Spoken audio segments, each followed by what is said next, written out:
ஒரு பையன் பார்த்தீங்கன்னா, அவங்க அம்மா கூட கடைக்கு போனான். அந்த கடைக்கு போன பிறகு அந்த கடைக்காரர் இருந்துக்கிட்டு, "ஏதாச்சும் சாக்லேட் எடுத்து சாப்பிடுப்பா" அப்படின்னு சொல்றாரு. அந்த பையன் இருந்துக்கிட்டு, "எனக்கு வேண்டாம் சாக்லேட்" அப்படின்னு சொல்றான். சரி அவர் சொன்னங்காட்டி தான் வேண்டாங்கிறான்னு, அவங்க அம்மாவும் சொல்றாங்க, "சாக்லேட் ஏதாச்சும் எடுத்து சாப்பிடுப்பா" அப்படின்னு. ஆனால் அப்பயும் வேண்டாங்கிறான். சரி அதெல்லாம் பார்த்துட்டு அந்த கடைக்காரரே சாக்லேட் எடுத்து கையில் கொடுக்குறாரு.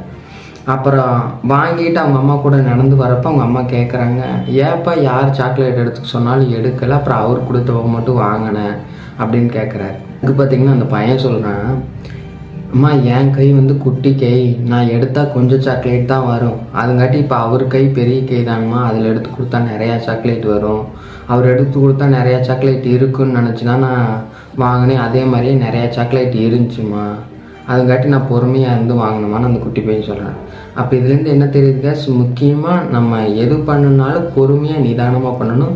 முடிஞ்ச வரைக்கும் நீங்களும் இதை ட்ரை பண்ணுங்கள், நிதானமாக எல்லாத்தையும் பண்ணுங்கள், கண்டிப்பாக ஒரு நல்ல ரிசல்ட் கிடைக்குங்க. தேங்க்யூ.